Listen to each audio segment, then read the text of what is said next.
bats, the characteristic white muzzle and wings and tissues that we've seen. Genetically similar fungal isolates are found at multiple affected hibernacula, again, reinforcing cause.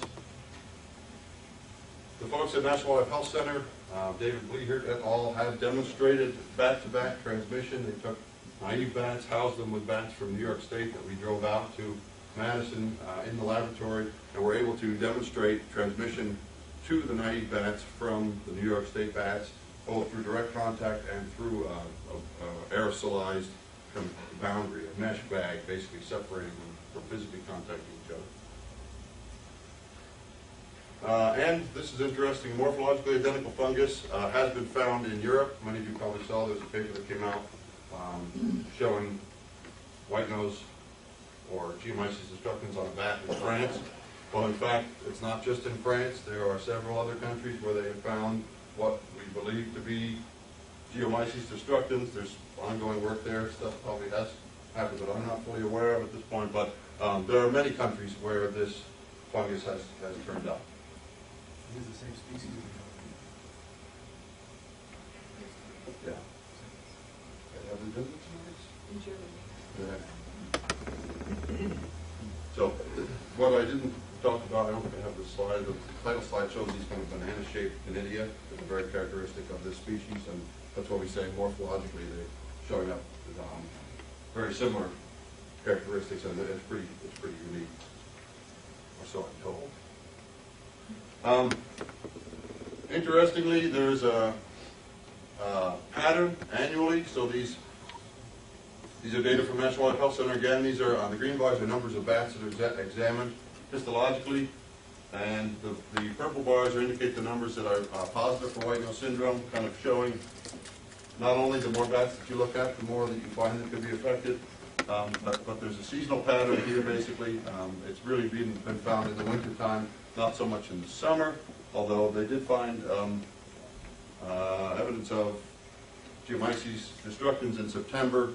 Another, I don't have a slide for it here, but work that's been done in New York State recently has uncovered some interesting summer connections here too. One of the big questions that we're going to be talking about and keep focusing on is transmission. Obviously that has a lot of implications for control. Potentially if we can determine really what the transmission cycle is, that might give us a clue to do some control. But it's also very important, for multiple reasons. And the work in New York State was interesting. Up on Fort Drum, there's a summer colony that Chris Devani, who's up there, biologist at the fort, worked with Joe Okanowski, who's with the New York State Pathology Unit. They have isolated conidia on bats in August at this location. And so that's a clue. It doesn't really tell us anything. That we don't know if it's viable. We don't know if bats can really develop. It doesn't look like they can develop quote-unquote white nose, the fungal infection, but it does indicate that there could be summer transmission, which again is a big deal. Yes, thank you. Conidia is the same thing as spore. Close, really close. It's the packet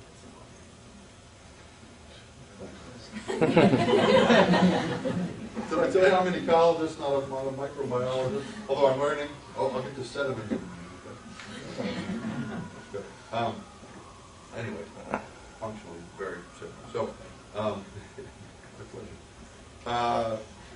one of the other interesting things that was done recently through, again, David Bleehert and partners, through National Wildlife Health Center, they looked at the distribution or detectability of these conidia spore packets in sediment within sites. So there's a lot of questions. Again, it has to do with transmission, and are sites affected or are bats affected, and there's a lot that we are still trying to grapple with here. But they collected 550 sediment samples from 120 caves in these red states, so quite a large region. The idea was to screen them all using a PCR technique that David Bleehert has been working on. It turned out to be very difficult to do that. There are lots of Geomyces, genus fungi in these sediments, and so he was having a very difficult time actually getting positive hits or things that he could be confident in. So of these 550 sediment samples, he screened 19 samples from affected states and 5 from unaffected sites, rather. was able to detect geomyces destructans in samples from 3 affected states. So not 100% by any means, but it is an important clue showing that the geomyces was actually found in the sediment in these sites. Jeremy, Yes. were those samples taken from unaffected caves or just any caves in an affected state? I believe a mix of both. I believe, well, the target in the affected states was affected caves, I believe. But again, with 550 samples like taken, a large sample size, I think they were trying to initially screen and see if they could kind of pick up if it were in unaffected sites. But the difficulties with the technique were such that it was too hard to do that. So he really, I think, focused on the affected sites. Were those 3 out of 19 samples, or were there more than one in any of those states? Were there more samples? So you got 3 positives, and is that 3 out of your 19 original samples showing, you know, the reliability of the test? Or were there like 8 in New Hampshire? I don't remember the details there. Actually, they were from 3 affected states. I don't know if that was 3 samples that were affected, Or if it was like 6? or I think it was 3 samples that they found that they were able to detect it. Did anybody else know the answer to that? No, but if they're sampling soil from caves that have bats that died from white nose, and the bats fell off the cave and died in the soil, Right. then you would expect to find that perhaps, as opposed to it's just there natural, there otherwise. Well,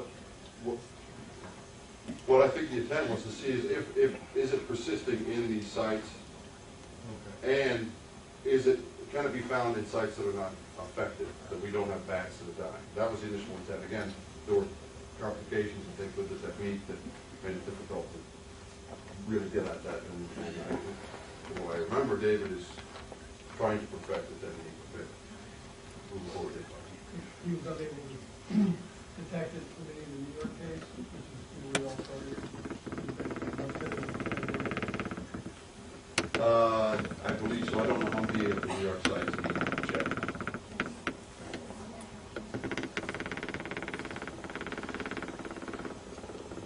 Really?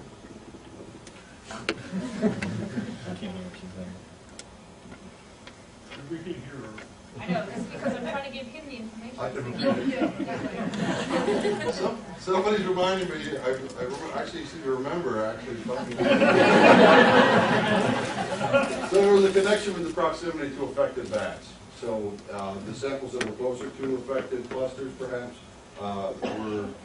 had higher detection probability than those that were not. Regardless, my take-home message is that it was found in the sediments in these sites, indicating that it could potentially persist in the sediment. I don't know if it's viable. We don't know how long it would be viable, but it does provide a link to say that this was detected from sediment.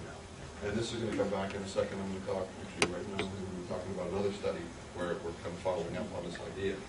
This is something that Al Hicks in New York State, and again with partners, did this past year. They took bats from, naive bats from Wisconsin, and brought them out to affected mines, 2 affected mines in Vermont.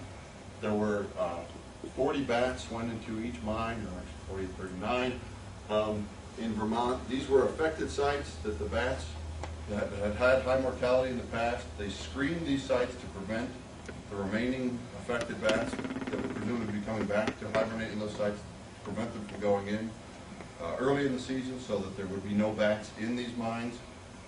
When the Wisconsin bats were brought back and introduced to those mines for hibernation. So, does that make sense? There were 2 mines that they selected, no bats inside, but these were where bats had been affected in the past. They screened them, they took great measures to make sure that the bats would not escape with multiple screens and traps and different things.